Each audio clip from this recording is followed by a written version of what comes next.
Welcome. You are here. It is Fret Talk episode number something. One. Let me get me notes. 188. You are here with your host, Mr. BudgetPedalChap. That's me. You are also here on my screen. We have got below me here is Mr. Ollie Miles.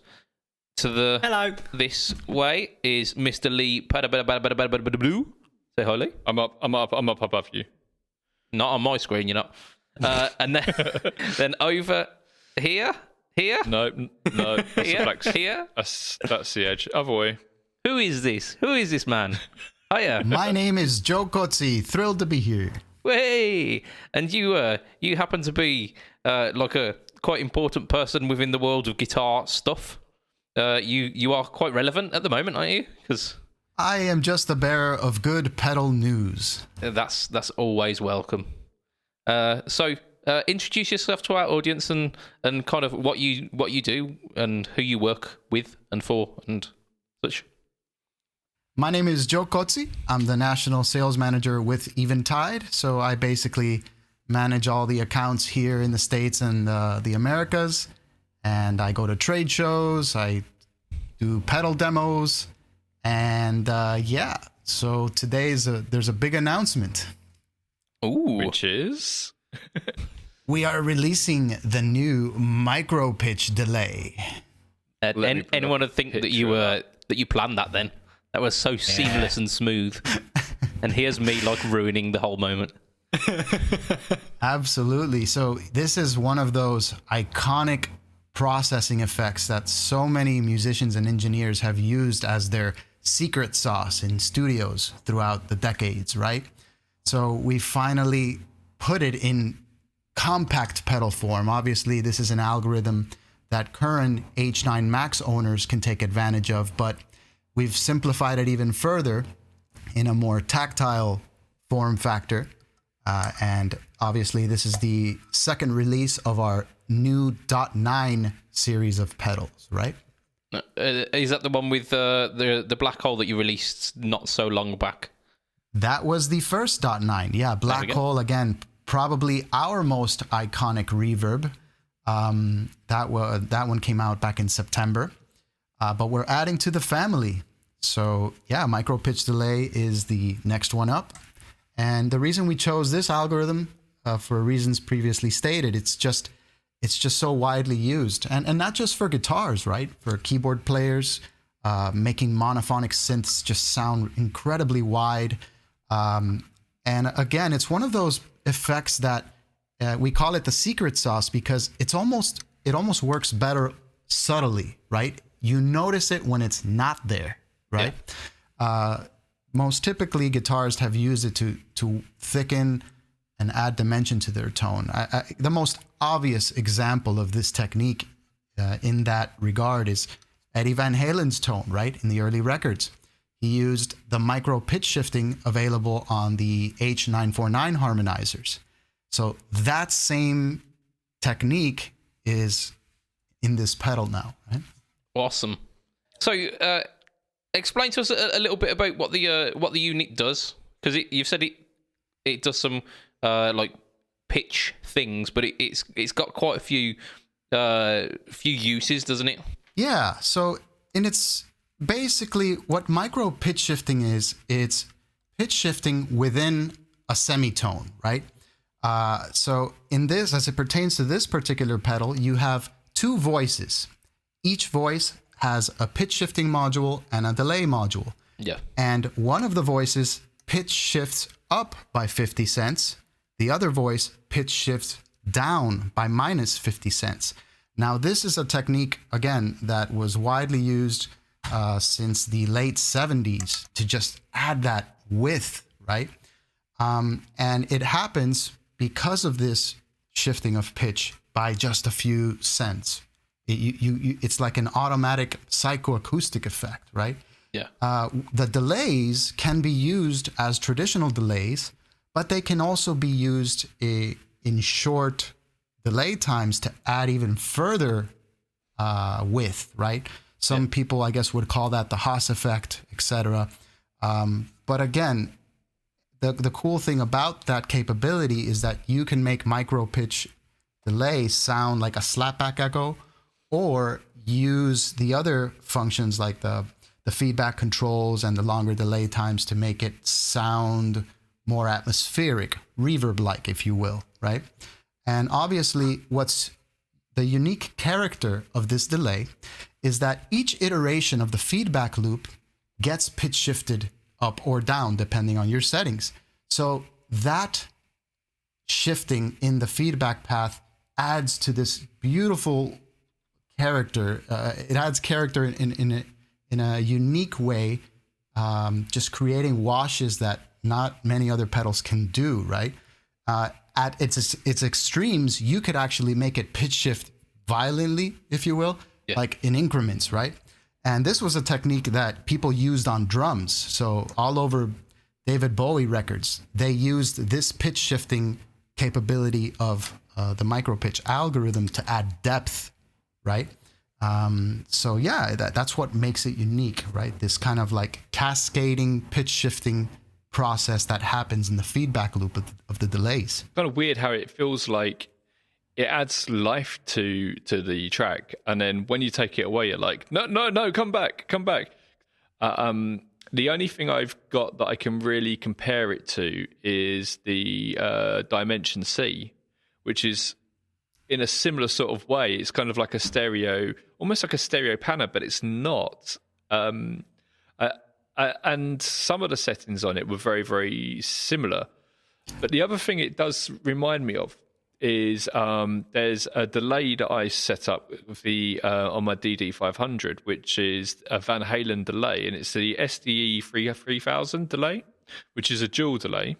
And when I was listening to some of the media that you sent me, some of the settings, I was like, oh my God, that's that sound I set up, and it's my favorite delay. I was telling the guys before you joined us, it's my favorite delay. I always go back to it. And it's amazing that this pedal can sound like a Dimension C and then add delay to it, and then it can sound like the SDE 3000, and it can do so many other things as well. It does that chorusing sort of thing. It does the whole C6 really wobbly thing, and it can also be really subtle as well.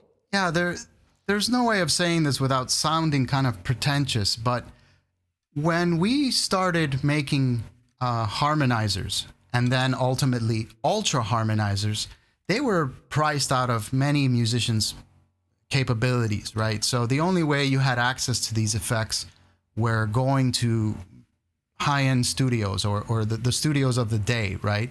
So when all these other manufacturers started coming out with the products that you just mentioned, it made that kind of processing available to more and more people. But in reality, that micro pitch shifting is so iconic. Again, we invented it in the late 70s, that people would be able to find it in more affordable pedals. But yeah, the original gangster, micro pitch delay, Eventide, Definitely. Another thing I will say is that you already touched upon it. It's got a unique character because the micro pitch shifting sounds very chorus-like, but it's a chorus without a wobble, because it's kind of like a constant effect, right? And I think this is one of the things that, Eddie Van Halen liked. It didn't sound overly modulated, but just right to get that spread as one guitarist in the band, right? And one of the features of the pedal is adding pitch modulation to further add the kind of modulatory characteristics. I don't know if that's the right phrase. Right, the movement that people are used to, right? So, for example, in my tutorial, when I'm talking about the modulation section, I mentioned the classic micro pitch sound is that constant modulated tone, but you can use the modulation section to further add that kind of movement people are used to with regular chorus pedals. Yeah, I've always found that my favorite chorus is this, my old CE2, and I've always just set it like this, so the rate all the way down and then the depth basically all the way up, which is kind of going for that sort of thing that you're saying about. You get that sort of characteristic. But one of the things that I felt was when I was watching you and you were strumming, it made your electric guitar sound like a 12-string acoustic almost, because it had that real jangliness to it. It was really nice. I suppose when you're listening to someone play a 12-string, there's going to be like micro tuning increments where it's out a little bit here and there. So it's it is actually doing exactly the same thing. Correct. And, this is a technique we employ on some of our more advanced algorithms, some of which you even find on products like our H9 Max, but most of them you'll find on processors like the H9000. But like you said, it's all based off this micro pitch shifting capability, right?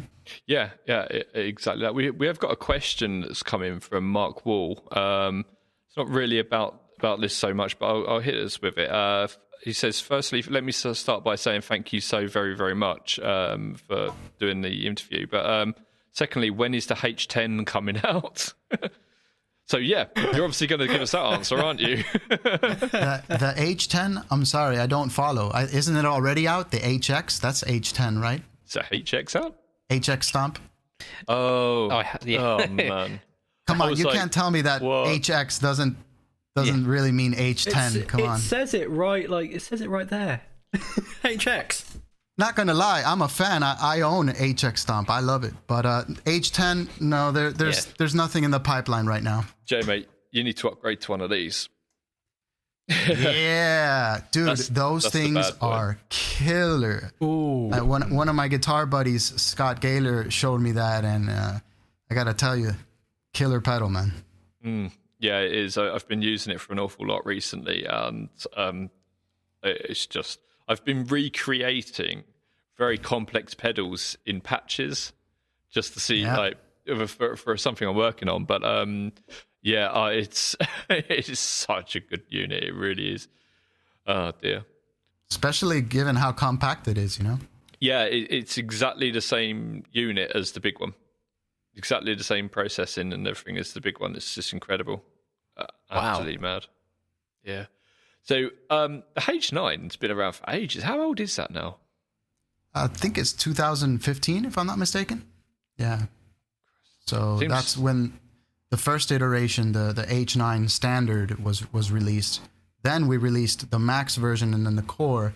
But maybe you were aware of the news that Eventide is just going to stick with the H9 Max going forward. So anybody out there who owns a Core or a Standard, you have until the end of the month to purchase additional algorithms. However, indefinitely, you have an upgrade path to the H9 Max, and the benefits obviously are that you get all 52 algorithms, right? But yeah, that's a box that's been out since around 2015, if I'm not mistaken. Yeah, you see them on so many boards. They're immensely popular. Mark Wall has replied saying, sorry, H9 version 2. Yeah, right. Currently, there are no plans. As you might have guessed, our focus right now is making this line of pedals available to more and more players. A product like the H9 Max is just in a certain price point that is not available to many people. So we're trying to make people aware of the cool possibilities via this .9 line, but nothing in the pipeline with regards to the H9 at the moment.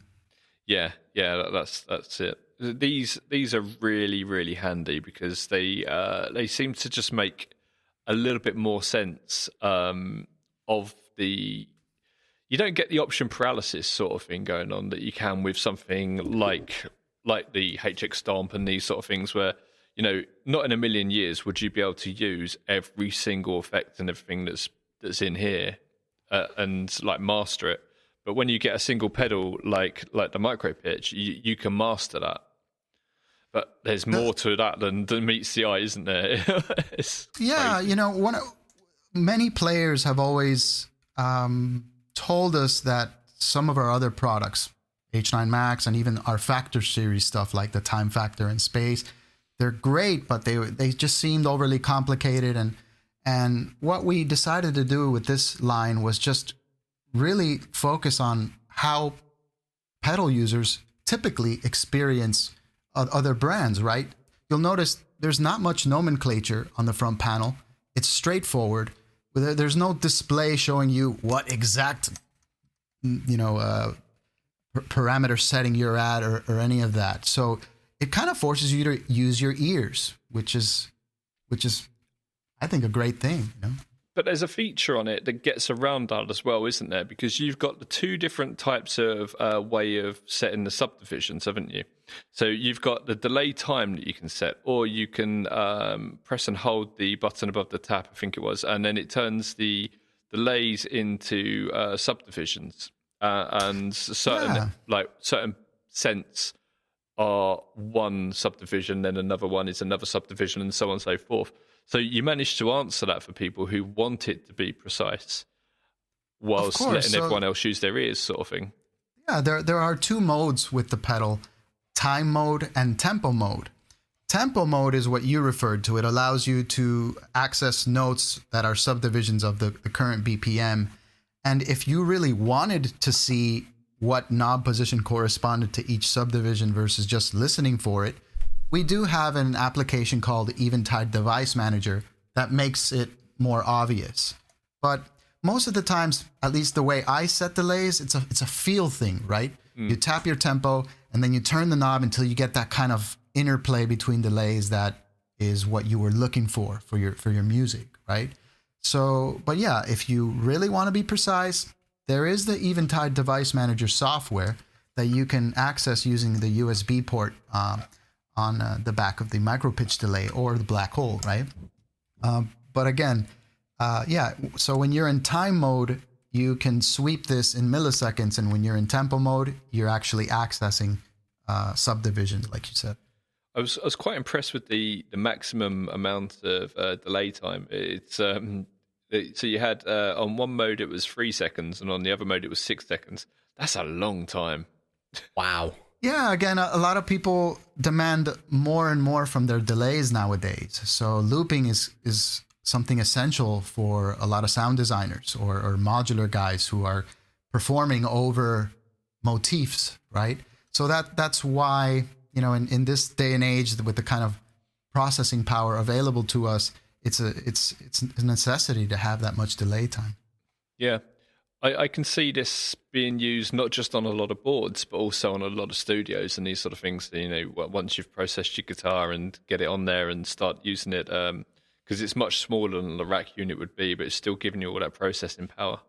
It's amazing. Yeah, we do have software versions of this algorithm, but so many of us are using modelers or products like the Strymon Iridium or our Cab Zeus GFI, all these modelers to go straight in because we want the sound from our board on our record, right?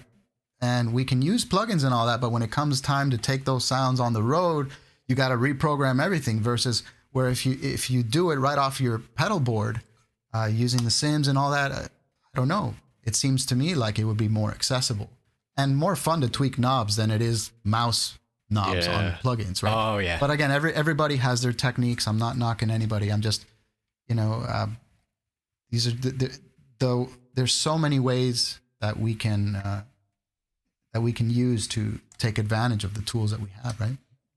Yeah, when I was watching your video of it, the surprising thing for me was. Firstly, when I opened it up and I was like, oh, MicroPitch, it must be like a harmonizer. And I had my head set and how it should be. And then as I was reading through it, I was like, hang on a minute, some of this just isn't... It was like I had a filter on my head and I was only letting through what I wanted to see. That's why I turned around to you and I was like, how many pitches? Can this do an octave and stuff like this? And you're like, no, man, no, it's not that at all. It's so super cool. But I was so shocked by watching your video and just seeing how the variety of things that this does. Yeah, when most of us think of pitch shifting, we think of like diatonic pitch shifting and pitch shifters that follow the progression you're playing, like on a MIDI keyboard. All valid, very interesting stuff. But this technique of micro pitch shifting that we pioneered, right? Is really kind of looking in between the lines of, like I said, a semitone, There's a universe to be discovered there, and this pedal is the portal, right? And like you said, with the onboard delays and feedback and modulation, it just adds even further excitement within such a small scale musically, right? Yeah, it's going to end up being like someone's particular flavor. You know, when you listen to a band and you hear that guitarist and you recognize that guitarist, and you're like, that's them, but you're not 100% sure why you recognize that it's that guitarist. That will be that sort of thing, won't it? Yeah, you know, and through the years, there have been other manufacturers that have tried to offer their version of this flavor, right? So in essence, I've always said we were kind of late to our own game. Yeah, we are the company that coined the term algorithm. We are arguably also the company that coined the term plugin, because back when the SP 2016 Reverb came out, we were the first company that allowing people to plug in customizable ROM chip effects into our hardware processors, right? So all of these amazing algorithms that we've developed through the years that previously you could only find on our Ultra Harmonizer line of products, pedal manufacturers kind of said, well, I can take those individual algorithms and create my own pedals, right? So, and they were doing that before we were. So like I said, we're late to our own party. And this is kind of our answer to the, okay, we're here, we're committed to the pedal market, and we want to give people all these unique effects that you've heard on records through the years, make them accessible to you. I think also when people are playing live, it's going to give, even in a small venue, it's going to give that big sound that a lot of people look for. You know, you can play at a venue and there can be maybe 30 people there, or it can be 300 people there, and it can still sound a bit flat, especially if the room isn't particularly nice. This will give that sort of openness. So the same sort of thing you're hearing on the demos, you're going to be able to bring that live and just make it just all sound massive. And that's really exciting. That's why it was very important for us to make it also MIDI programmable, right? So you have 5 onboard presets, but you can access 127 using MIDI capabilities. Most of us who are playing live employ that kind of power via MIDI controller, be it Boss ES5, ES8, or Musicom Labs stuff or whatever. But yeah, in an instant, from one song to the next, pop music these days, you really got to have an arsenal of sounds to be able to render, different vibes from one song to the next, the way artists do from one album to the other. And this line, although it's a more affordable line, using MIDI via the TRS input was important and necessary for the reasons that you just stated, so that you can harness this kind of power on stage. And you've also added spillover and these sort of things into it. You've got 3 different types of bypass. You've got buffered and you've got 2 others. Can you explain what the 2 others are? Let me clarify a little bit what you just said, because when you go from one preset to another, there is no spillover. So I want to make that clear. However, when you bypass the effect, yes, the trails can keep on going. When you use a bypass mode called DSP plus effects, right? So yeah, that's the one you would want to use if you deactivate the effect and you want to not have your trails cut off, right? The other mode, you have relay bypass, which is like a true bypass. So there's a hardwire connection from input to output. And then the other bypass mode is buffered bypass, right? And this is the one that you want to use whenever you are using mismatch impedance pedals in your rig, right? From input to output. Usually that can cause your sound to be degraded in some way or another. And using a buffered input makes up for that. So those are the options available to you. That's interesting. So the one with the spillover to bypass, that is still buffered.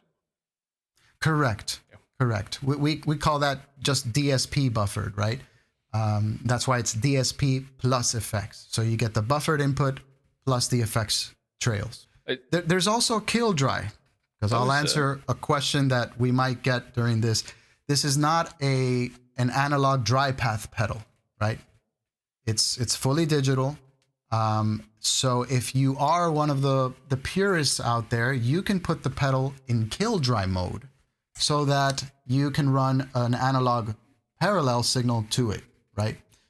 There are a few musicians that are on tour that employ this technique just to preserve their tone, you know?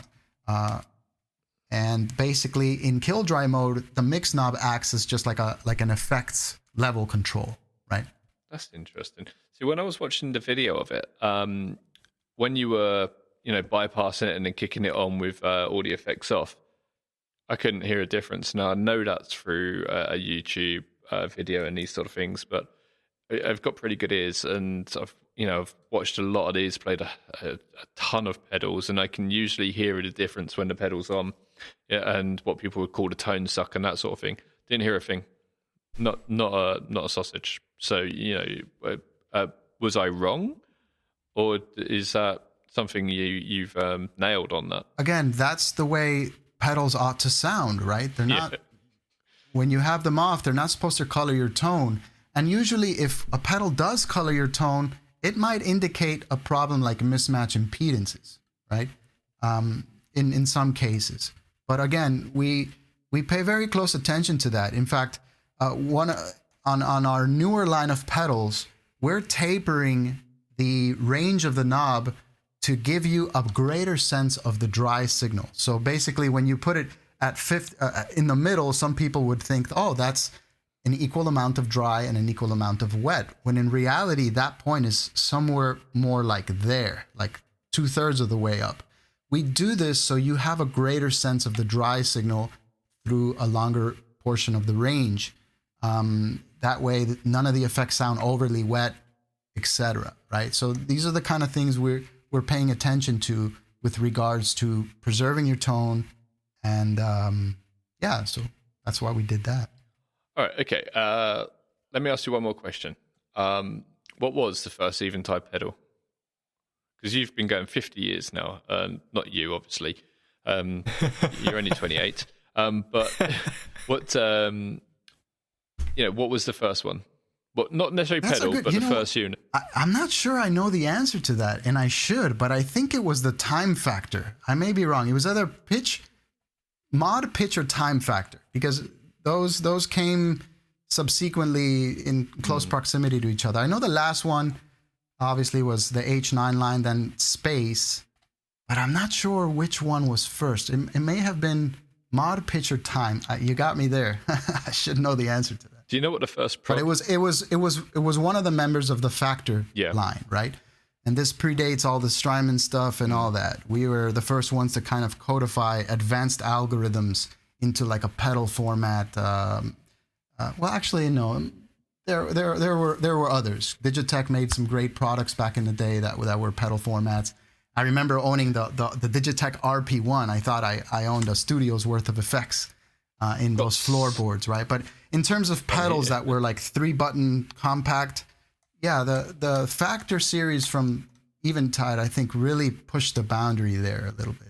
You know? I think they still sound bloody good today as well. They really do sound great. Again, those pedals were based on some of the most popular algorithms from our Ultra Harmonizer processors, right?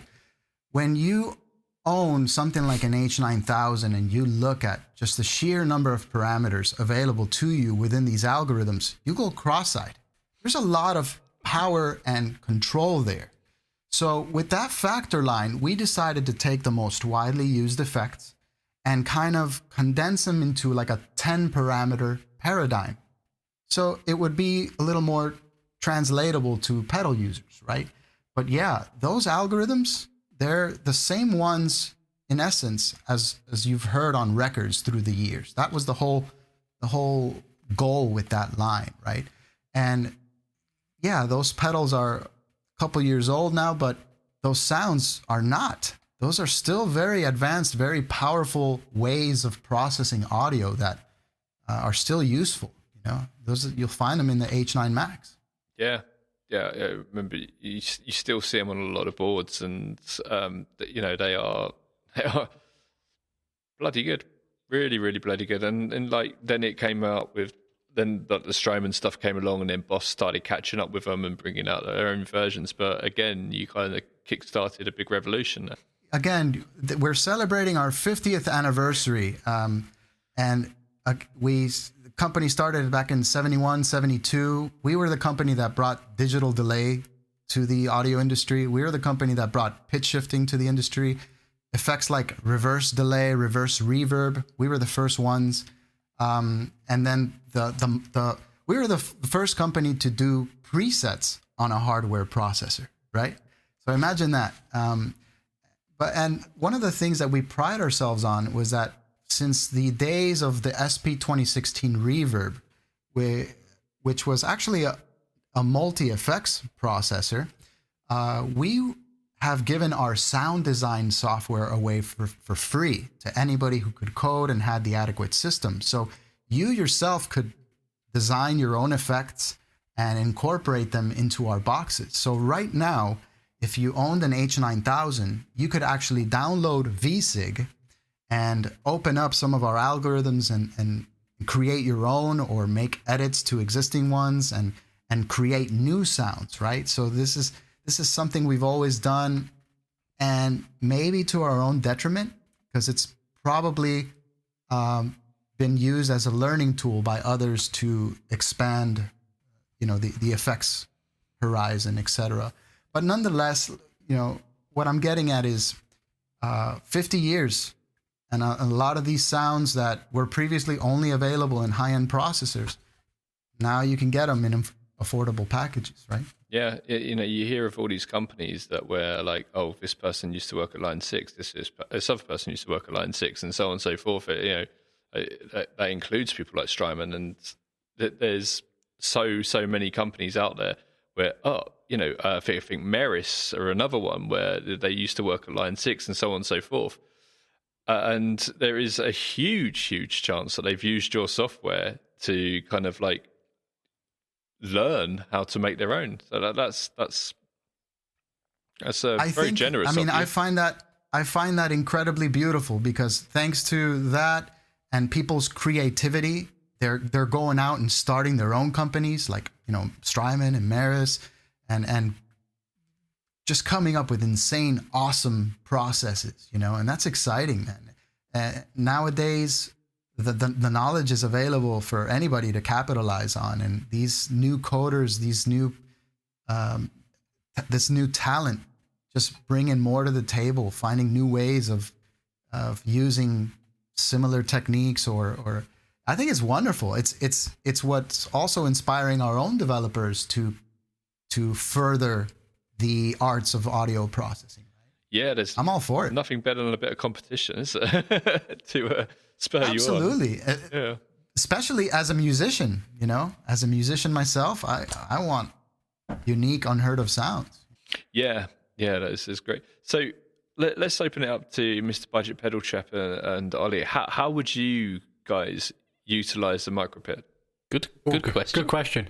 I think Ollie's looking for a space on his board. Yeah, recently, so my board's got there's a delay shaped hole at the end of it.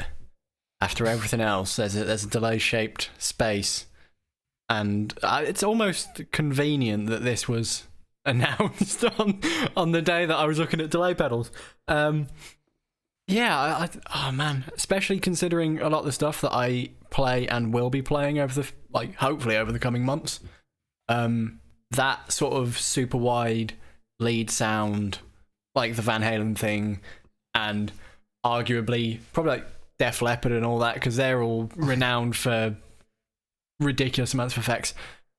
That's the stuff I'm going to be playing. So it's like, if that pedal is that missing piece that I can't quite get anywhere else, which it sounds like it is, and it fills my delay hole for all the regular stuff as well. Man, yeah, it's going to be expensive for me. But it affords you that opportunity, doesn't it? Like, because you are an individual guitarist within a band that's trying to recreate like stadium rock pieces, and if you're trying to take on Def Leppard with their like 3 guitar. Yeah, like, we've got 2 guitarists, so like there'll be the rhythm and the lead, but arguably the rhythm's going to stay there, so the lead needs to be wide, and like when playing Van Halen, it's just gonna be me playing, like, 'cause it's a singer who plays guitar as well. Like playing stuff like Van Halen, it's only gonna be me playing. Yeah. It's going to be needed, and as we're doing this, I'm talking myself into buying one right now. Can you? I mean, there you go. That's one sale. Will it make a mono? Will it make a mono rig sound stereo? Do you think? No. The technical answer is no. But will it give you a dimension to your sound? Absolutely. Absolutely. Yeah, I mean, there's one name that keeps like springing to mind when I'm hearing about this stuff, and it's Randy Rhoads and those massive sounds that he got by like dual tracking and quad tracking, and just like the absolute like laser precision for which he used to record his guitar parts, and having that at the touch of the touch of your foot, being able to kind of I'd say emulate Randy Rhoads. In a sense, emulate Randy Rhoads, because I mean, none of us are that good. To get that sound, you need multiple delay paths, and you get that. You get two of them here, but the added edge is that you get to detune them. Yeah. And like I said, that there's a psychoacoustic effect there that adds to this working really well for those lead tones you're talking about. Yeah, this is what you're talking about. What this pedal does is stuff that I've used in production. Like when I was doing some producing last year, and I had a vocal line that needed to be way bigger, and I'd only been sent one line. So I did the thing where I split it into three, and on the left side I detuned it by a few cents, and on the right side I tuned it up by a few cents. Then all of a sudden it went from being like this tiny lead vocal in the last chorus to this just gigantic thing, just through a simple thing. Yeah, add a little bit of movement to that, just like a tad of movement, and then you start to get the little imperfections in there as well, don't you?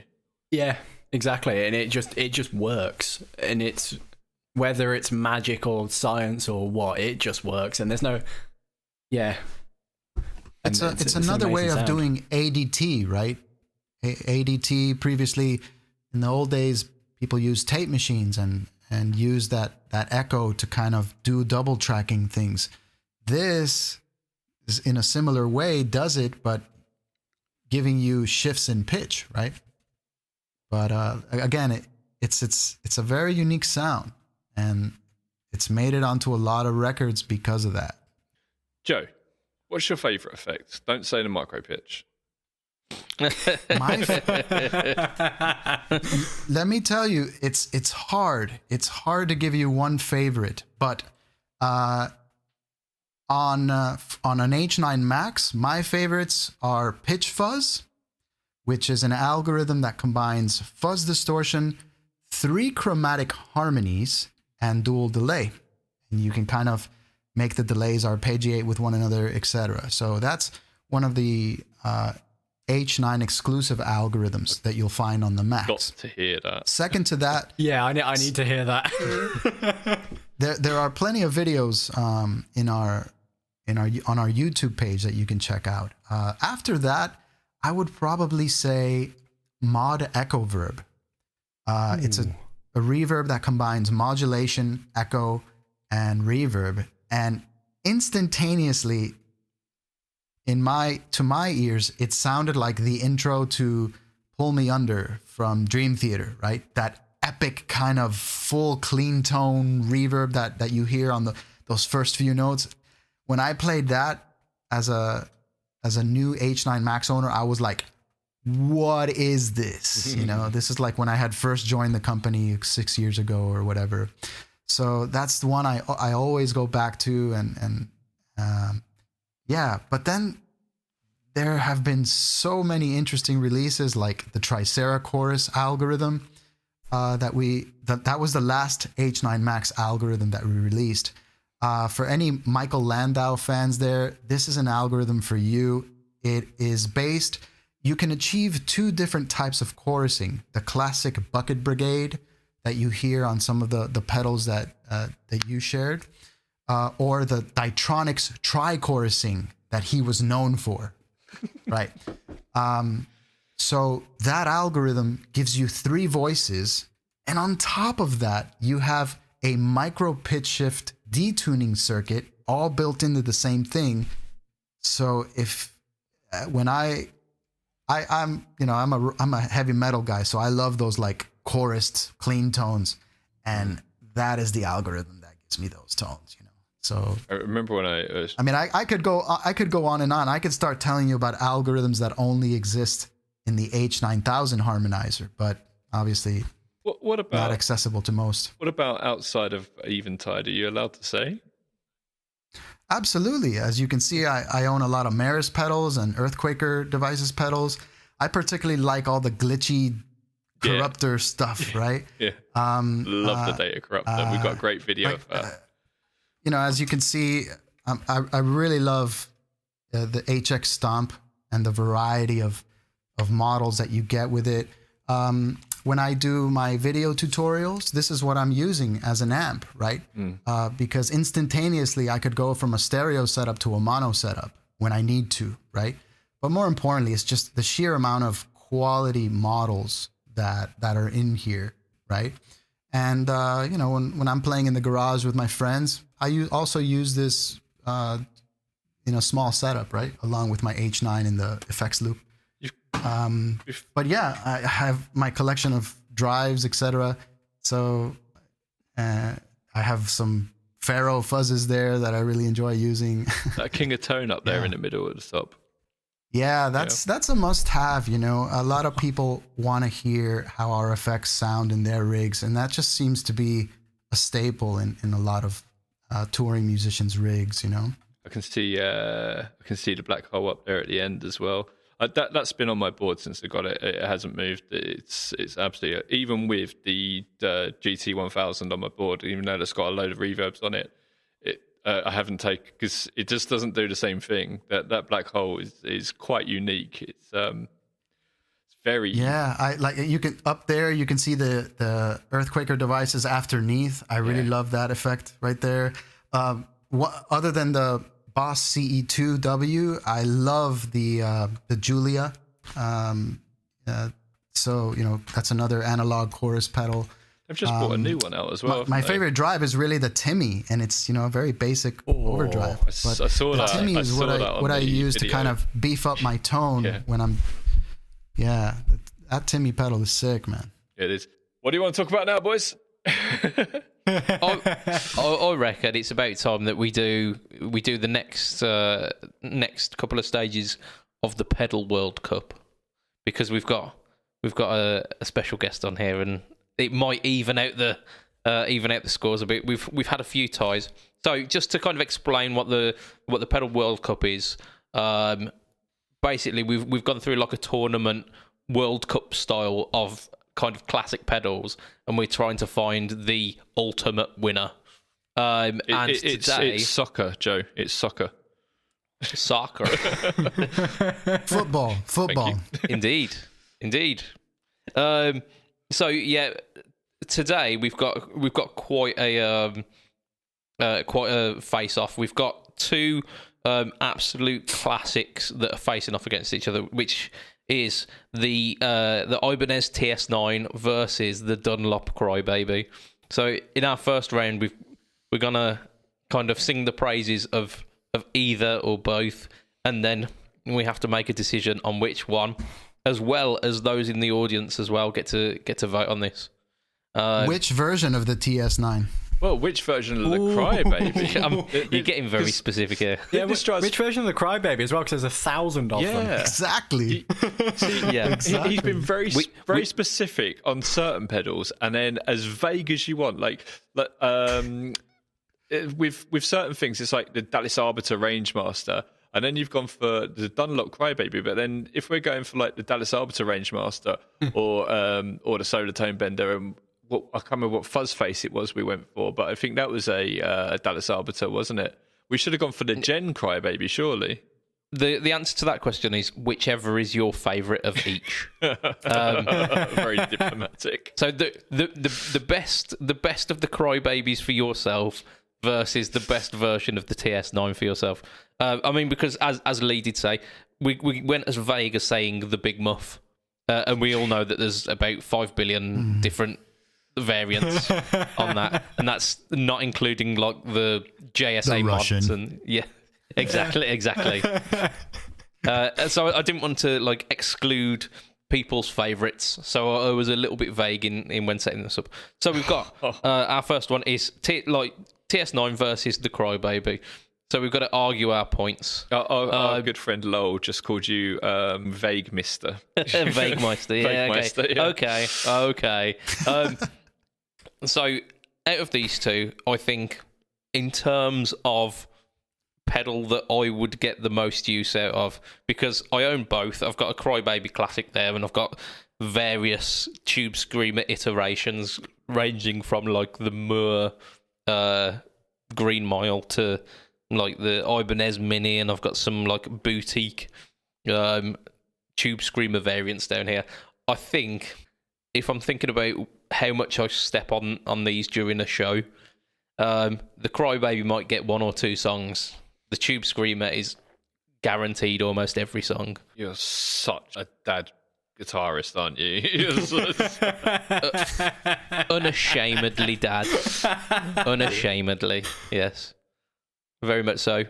So I'm throwing my hat straight into the ring, and I'm saying Tube Screamer. And I think there's so many ways that we can argue that. We mentioned it last time the Tube Screamer was on it, actually, about how it can be used as a boost, how it can be used to kind of fatten up single coils, how it's used in metal rigs to tighten up bass response and just get everything in the right mix. I don't see any way that the Crybaby's getting out of this one alive.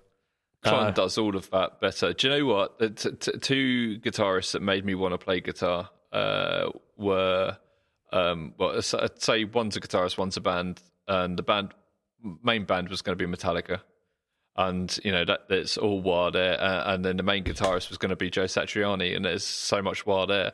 It's just I've never actually had a Tube Screamer on a board. I've had better things. So it's got to be Crybaby. Sorry, got to be Crybaby. I mean, you mentioned Satch there. Satch had his like very own signature Vox Ice 9 drive, which was essentially a Tube Screamer with a bass control. Metallica have I'm sure they've been using Tube Screamers to tighten up their amps. I believe Metallica were Rat users back in the day. In the early days, in the Kill 'Em All days, they were Rat users. Not Tube Screamers. Which, I mean, what is the Rat if not just a hyped up Tube Screamer? a very angry Tube Screamer. I'm not sure I can blag that one, can I? No, where's that mute button? So I own both as well. I built this TS9, and I've got the John Petrucci Crybaby in the other room. And purely just for how it sounds for me, I've got to go with the Petrucci. I've got to go with the Crybaby. Just because when that goes on, that is a sound and a half. And it's more classic than the TS9 as well. You know, it's been around a lot longer. Nothing sounds like a Crybaby. There's a lot of things that can replace, not replace it, from like a Vox or a Morley or a. They sound similar enough. A Morley doesn't have the same sweep. Because I own a Morley wire as well. I own the Tremonti one, and they're too bloody big as well. They're like they are huge. They are. It's ridiculously big. Even their small one is still massive. They're like, we brought our mini one. However, I mean, this ain't taking up much space on your pedal board, is it? No, but neither's a mini Crybaby. So currently we've got. You two are being complete heathens. Fortunately, the chat is backing me up. We've got Matt Quine of Fret Talk podcast. He's saying TS9. He's also throwing his hat in for the fuzz face later on, but we'll leave that for now. So we've got the TS9. Lowell, who's one of our video guys for Pedalboards, he's voting for the Rat for some reason.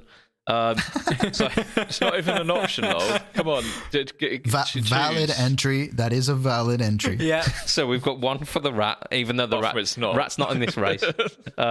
We've got 2 for the Tube Screamer, 2 for the Crybaby. So Joe, Wow. Deciding. Cry.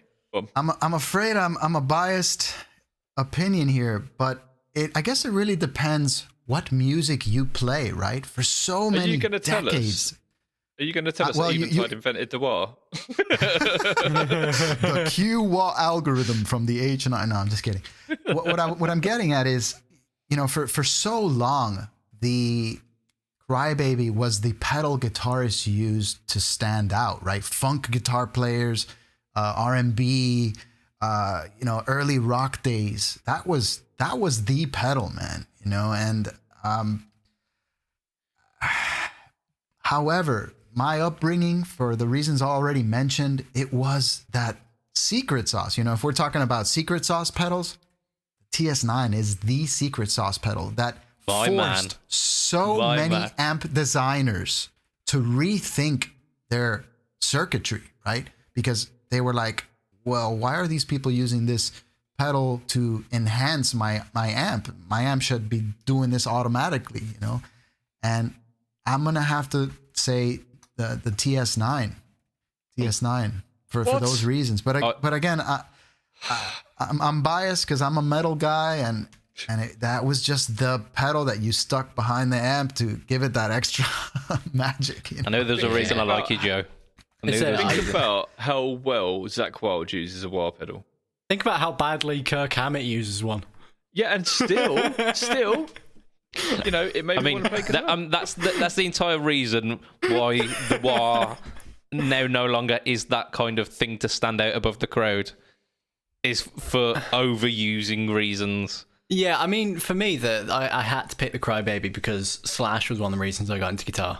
And like the Appetite for Destruction solos, pretty much every single one of those solos has wah somewhere in it. And it's I'm surprised he never went back to it for the later records, Yeah, like it's clearly someone told him off. Just I hate to burst your guys' bubble, but we've got another vote for the TS9, so that's a 4-2 right there. So I know we're losing this battle, Ollie. There we go. So we'll leave it open for now, but we'll go on to the next one just to keep things moving. The votes are still open. So what we got? We got the Fuzz Face versus the TC Electronics Flashback. And as much as I'd love the Flashback to go through, because it's kind of that staple of the like really affordable but like ultimately utilitarian Swiss Army knife of delay, I've got to go for the Fuzz Face. I can't like say that the TS9 is this like archetype of classic guitar tone and then go, oh yeah, let's go for this delay from like 20 years ago.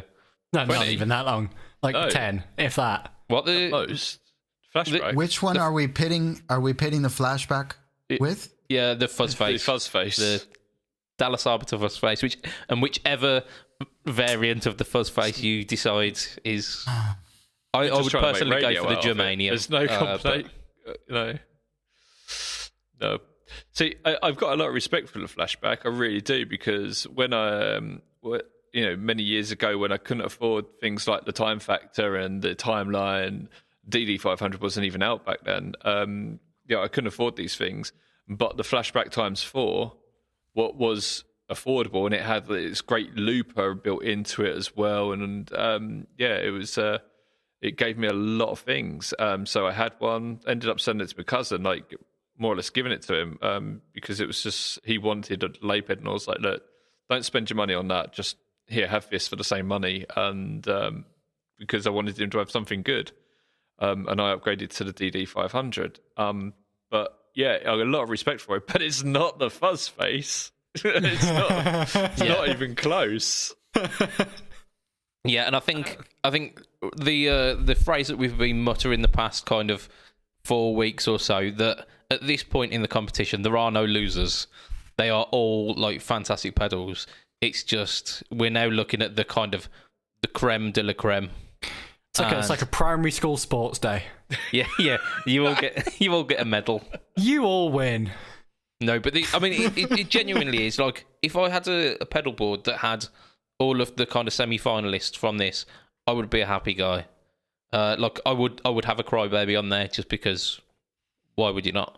I'd have a fuzz face and a TS9, but because we are looking at narrowing it down to the ultimate killer pedal, it's got to be the fuzz face. From this World Cup, but it's there are more pedals out there. I wonder what where the H9 would have come. If it were on the list. H9 does it all. Next time we do it, we'll, that's it. Yeah, H9 just kind of fast tracks to the final. maybe next time we do one, we should do like a digital special. Yeah, the kind of the digital realm, because all of these were kind of classic analog-ish pedals. If they were digital, they weren't like analog flashback, overly digital. Like they weren't. Like algorithms upon algorithms. That really classic analog delay, the TC electronic flashback. Yeah. I mean, it's got the heart of an analog. What about the TC pedal? The TC reverb that we had on here? That's also analog. Yeah. Oh, the real That legitimately is analog. Room inside the pedal. Yeah, it's got tiny little spring reverbs and like a giant room in the middle. So it's basically a TARDIS, the Hall of Fame. Yeah. Don't forget that analog whammy pedal. Yeah, that was. Yeah, it's gears and levers. It's very. So. I'll tell you what, you opened yourself up to that one beautifully, didn't you? You ran head first into that.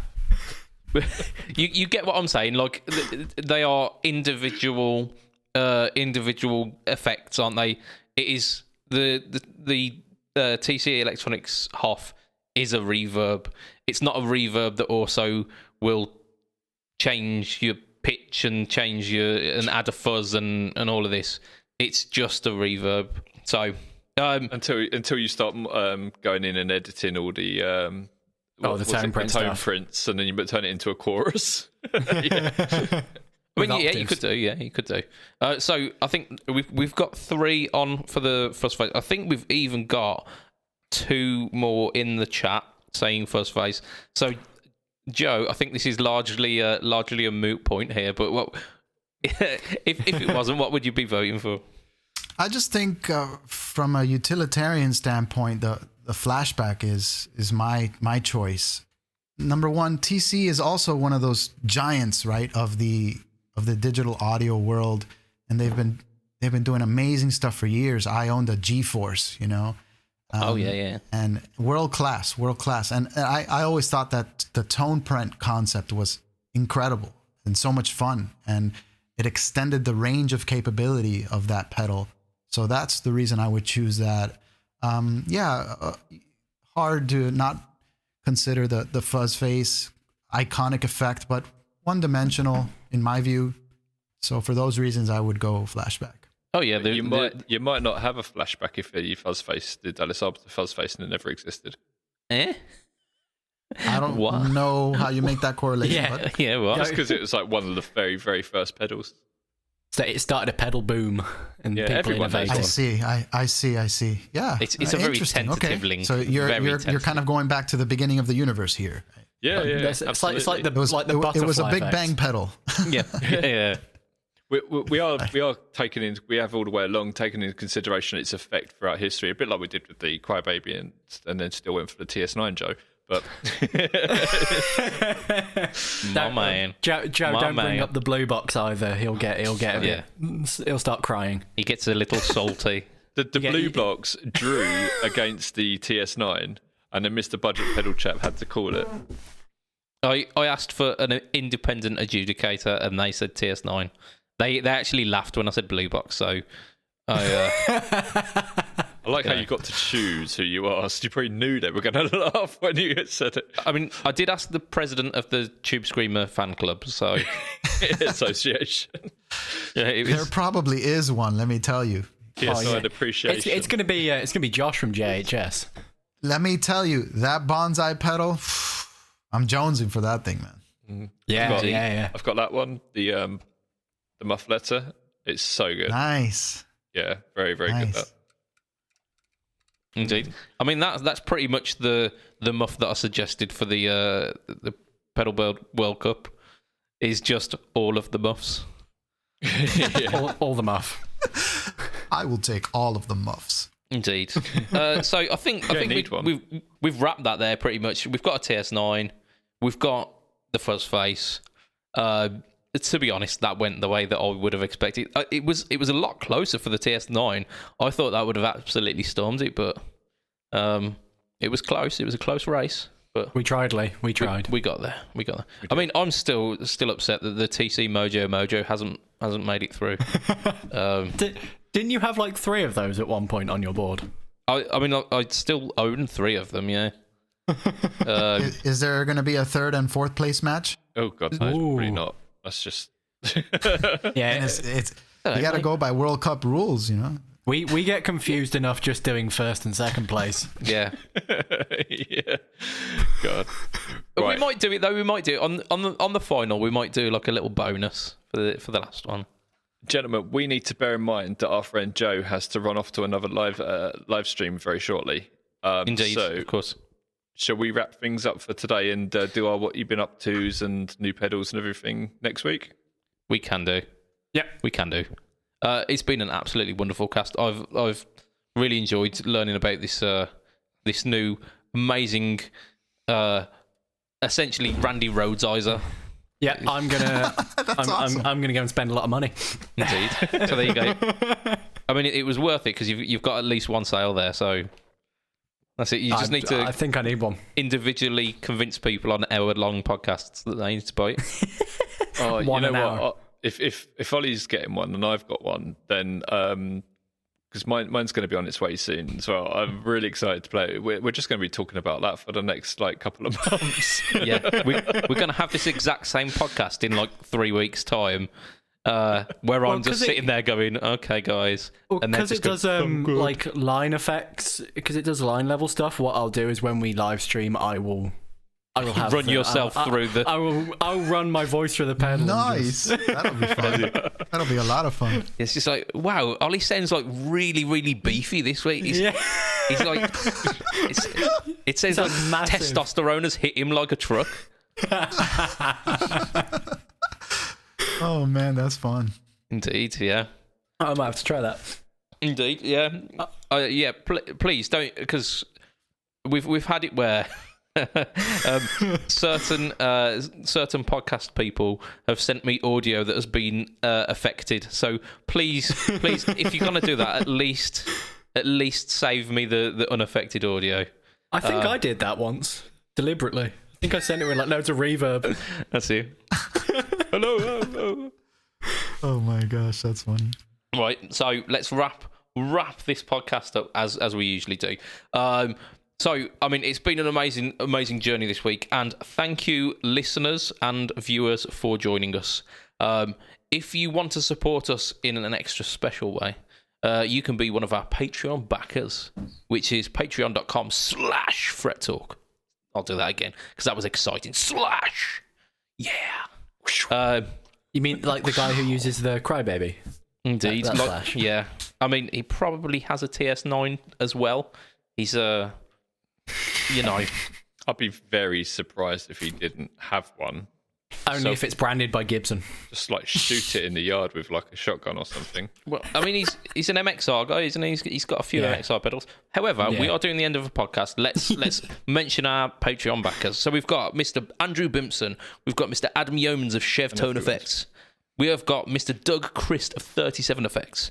We have got Joe Plays Riffs, Joseph Richardson, and he's of Abstractium Bands. We have got Hugh G. Rection. We have got Mr. Ben Fletcher. And we have got Mr. Brian Gower of the Tone Jerks podcast. I mean, I read this out every week and I forget the fact that we have got a Patreon backer called Hugh G. Rection, and the look on your face there, Joe, just said it all. Worth every penny that Hugh is sending us. That was. We shouldn't really take the mick out of the guy's name, though. That is a bit bad, isn't it? I want to meet him. Of course you do. Good old Hugh. Have a pint with Hugh. He's quite a stiff character, is Hugh. Right, let's do our little plugs. You know what, Joe? I'm gonna allow you to plug some stuff first because you are our guest, and it would only be kind. Thank you so much. Thank you for having me. I had a blast speaking with everybody. Perhaps we can do it in the future again when we introduce our next pedal. But we'll have more to talk about coming up. And once again, thank you to all the supporters. And keep doing what you're doing, guys. Really appreciate it. Indeed. So, Ollie, you are Mr. Ollie Miles Music at Facebook and Facebook and Instagram, mostly Instagram at Ollie Miles Music. Buttes. Lee, Mr. Pedalboard of Doom. Facebook. We've got the YouTube channel, which has got loads of interesting stuff. And coming up pretty soon will be a demo of the pedal talked about today from our one and only Mr. Mikey. He does absolutely fantastic stuff. Joe, so you're I look forward to that. Mikey makes great demos, man. He really does. He does. He makes me jealous. He's one of those guys who's just very, very musical, and I'm like, here's me over here with me like 5 dad blues licks, and then he's actually out there making music. You've gone up 2 since the start of the podcast. That's quite impressive. I remembered a couple. You remembered some. And of course, as always, if you want to catch me online, it is BudgetPedalChap at Facebook, at Instagram, and at YouTube. And YouTube is the home of the No Talk All Tone series, so be sure to check that out. So that's where we end the podcast for today. It will be a wrap up. So from Mr. Ollie Miles, from Mr. Lee Pedal, and from Mr. Joe Kotze, is it? Joe Kotze. Hey, I pronounced it right. It will be a tatty bye and good night for this week. Ta-ra a bit. Goodbye, everyone. Like happy days, because we're all in like little tiles, aren't we?